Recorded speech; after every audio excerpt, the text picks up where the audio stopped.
All right, we're here with Javi from Post Animal. Uh, Thank you for joining us. Thanks for having me. Glad that you're here to talk about your new album. So, what can you tell me about Forward Motion Godyssey? Did you guys try to achieve something with it, or what was the idea, the thought process that went into going and producing this album? So we all kind of individually did a bunch of demoing and kind of pooled together those ideas and put them through the filter of the band so that they became like Post Animal songs. And we came up with like a group of 12 or 13 songs that we were really happy with, and arranged to go to my family friend's house in Big Sky, Montana, and we recorded the record there, just setting up mics and soundproofing stuff just on our own, and we did the record in like 8 days, I think. I mean, I don't think we really had a big like idea, or I don't think we had like big themes going into it, but I think we kind of saw the themes kind of like unravel as we were doing it, and kind of like there seemed to be a lot of self-reflection and observing your past to make like more informed decisions. Kind of that. There seemed to be like that kind of a theme going on, like with all of the songs, really, and that's kind of like a big umbrella. So it's pretty all encompassing. But I'd say that was a pretty solid theme from the record. But it wasn't like a concept thing going into it, like, but it kind of figured itself out, right. Which is nice when you don't have to like, play God with it. Right. Yeah. So you did mention that you recorded over in Montana, Big Sky, Montana. Yeah. To be more exact. So what is it that kind of setting offered you, and the rest of the band for your both like songwriting and recording process? It was so we were recording in this living room, at this like really big living room, and the view that we had was like this landscape of snowy mountains, and it was incredible. It was kind of like looking at a painting. I don't think any of us had ever seen anything like that, and so I think that it influenced us in a way that was like we were trying to do grandiose things, because we had such grandiose imagery in front of us. So like it was like if we were doing a guitar solo, it was like do it like you're on top of a mountain or something, like, right. Because we like literally were. It was kind of like a triumphant feeling, I think. And I think the setting really lended itself to that sort of feeling. Yeah. Well, I definitely got that feeling from listening to the album, like in its own way. So like my next question revolves around that. Like, I felt like the music was like setting out to create like environments and different landscapes within the listener's mind. Yeah. So I know that you already touched on it, but like let's say you specifically, where did your head go as you were making this music? I don't know. I knew there was something kind of blue and moody to what everybody was doing. And so I think like making the songs that I kind of spearheaded, I was kind of like, I feel like tapping into, just like a moodier place, a more hard on your sleeve place instead of like, mysterious lyrics. But I think I there are still plenty of mysterious lyrics, but I think it was just trying to be like, it was just trying to be as transparent as possible. That's the feeling that I got, and that's the feeling I got listening to other people's ideas going into the record. It was like, okay, you guys are really trying to, say how you feel and just be real, and that kind of influenced my writing. Great. Yeah. So track number 2 is actually named Post Animal. Mm-hmm. So what is it that, like, the intention behind it, especially because it was the one song on the album that sounds the most like traditional Post Animal? Yeah. So what was the idea behind that? Totally. The chorus has animal, like the word animal in it. And I think we initially kind of joked about it being called Post Animal. And then I don't think we really took that too seriously at first, but I think it just, the meaning of the song, and it kind of it just works with that song title. And I think we've always just wanted to name a song our band name. It's kind of like a big, it's kind of like a scary move. It's like a song that defines your entire band, but right. I don't know, we just that doing something like that is kind of like in line with like the other stuff I was talking about, like big moves and like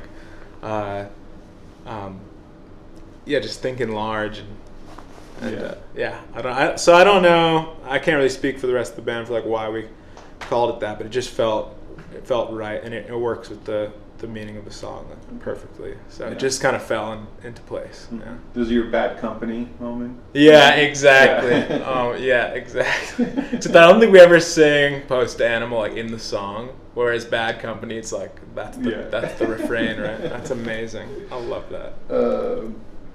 So one of the other things that really stood out to me from the new album is that there are rhythms and techniques from like other regions of the world that are incorporated into your new sound, and it fits perfectly. I know, like off the mic we were talking about how you guys were experimenting with that. What inspired that exploration, and what did you learn about being able to like treat these different sounds and making them your own? Well, I guess with as far as the Latin rhythms and Safe or Not go, I think like me and Wes are both like Hispanic, and we his dad is a drummer and taught him a bunch of Latin rhythms when he was younger, and so I think he's just always had that in him.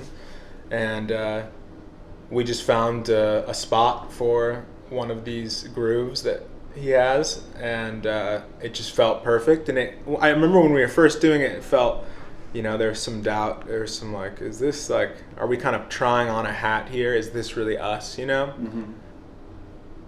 But I think the more we did it, it was like, this is us. This can be us. And for fitness, are you referring to like the bongos and that is just, I don't think there was a reason or inspiration for that. It was just kind of like, I just remember at some point, I think we were demoing it in our friend's studio, and they had bongos there. And we were like, what if we did it on the bongos? I feel like there's a lot of that energy in when we're recording or when we're demoing. It's always like, what if we did, Right. What if we did this thing that you would think wouldn't work, Okay. And that was kind of one of those, and then it was like, oh, wait, this is cool. Yeah, I don't know. We just rolled a lot of that stuff, a lot of that experimentation. We're just like, it feels really crazy, and like there's a second where it's like, oh, okay, now we're getting off task. But then it's like, once we actually execute, it's like, oh no, we're right on track. This is great. Yeah, just trying things out, and just knowing that there are no boundaries for how you can sound. Yes. Yeah. Speaking of Safe or Not, I think my only real issue with the album is the fact that the extended mix was the single but it's not on the record itself. Yeah. And I really like the one that was released as a single. So, not that you have to appease fans like myself, Yeah. but can you just like let us know what was the intention behind having those two different versions? Yeah, we just had the idea of doing an extended mix, and it felt a little ambitious because we were kind of like figuring it out on the spot. The extended part, we had the rest of the song figured out, but it was that extended part. It's like, okay, what are we gonna do here? Mm-hmm. And there ended up being a lot of improvisation while we were recording, and we really just got like hooked on it. But I think it was something for the vinyl length, like why we couldn't do the extended, or why we were encouraged to shorten it. And then that coupled with the putting out a single that just has extended mix, like just the kind of question mark above that, like what is the album version? I don't know. We kind of that just excited us, and it was just trying a new thing, and I think it was definitely taking a page out of the book of house music, or like other EDM stuff, like where they'll release an extended mix or like multiple different mixes, remixes. We kind of wanted to try that on, and we were really excited about that. Cool. Well, at least I get to listen to both, so that works for me. So, what are some of the songs that you're most excited about playing live? Fitness is really fun to play live because it's kind of like a hypnotic song for the first. Actually, I mean, like for a good chunk of it, it's just like this kind of like circular kind of riff that just seems to kind of like it just keeps cycling like back through, and it's just. I think the no drums until like the end makes it really climactic, and it's just like a fresh song like, for us. We just have never made a song like that, and so playing it live it's just going to be exciting because it's probably like the weirdest song that we've done probably. And so it's just fun to do like different things. Mm-hmm. And then I don't know. There's a lot. Safe or Not is really fun to play live because we do the extended mix, and that's just like a house beat kind of. And I can tell that like when you just like give an audience that, and people just start moving, and it's fun doing that. They're all really fun. Schedule will be fun to do live. They're all extremely fun to do because just new is better pretty much, and they're just a bunch of new flavors for our band. Just good ways to spice up the set. Cool.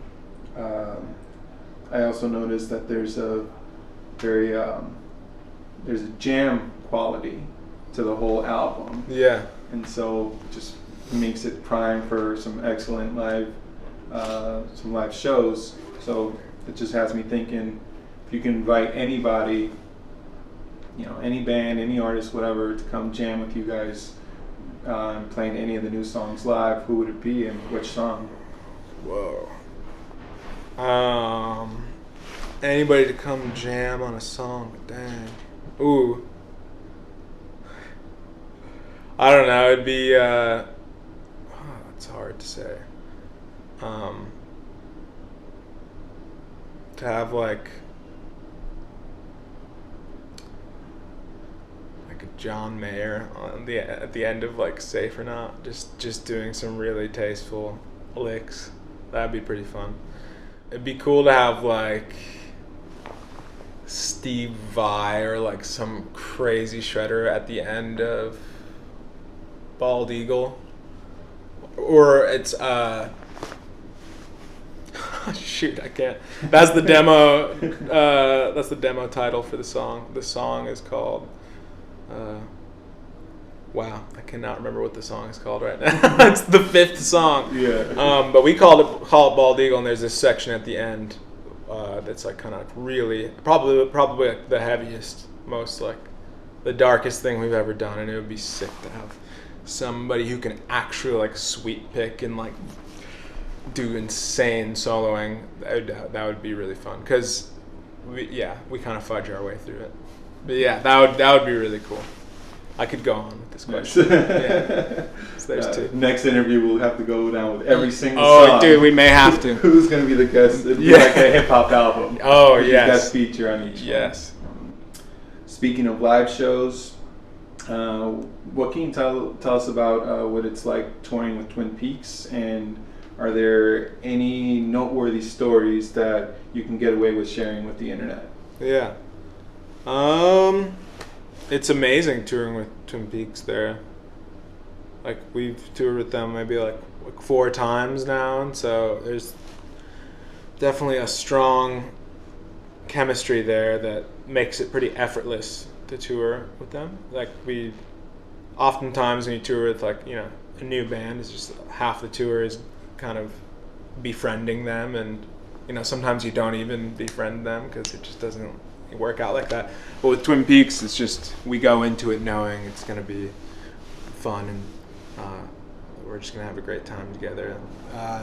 It's fun to watch them play every single night and always give it their all. No matter what, they always go really hard. Oh, and like always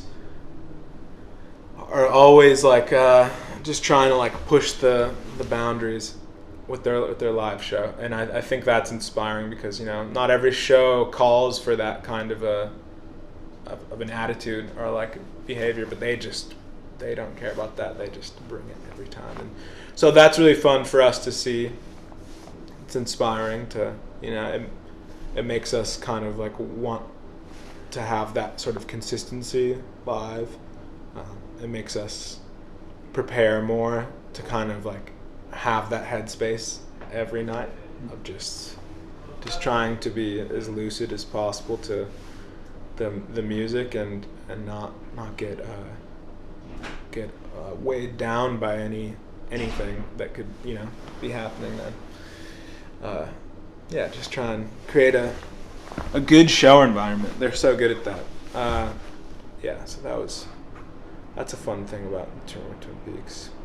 They're also just a great band, you know, a great band to see live all the time. It doesn't get old. So for the last question, you guys are going to be going on your own headline tour. Yeah.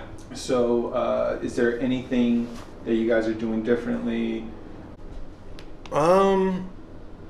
Not really. We've done headlining tours before. I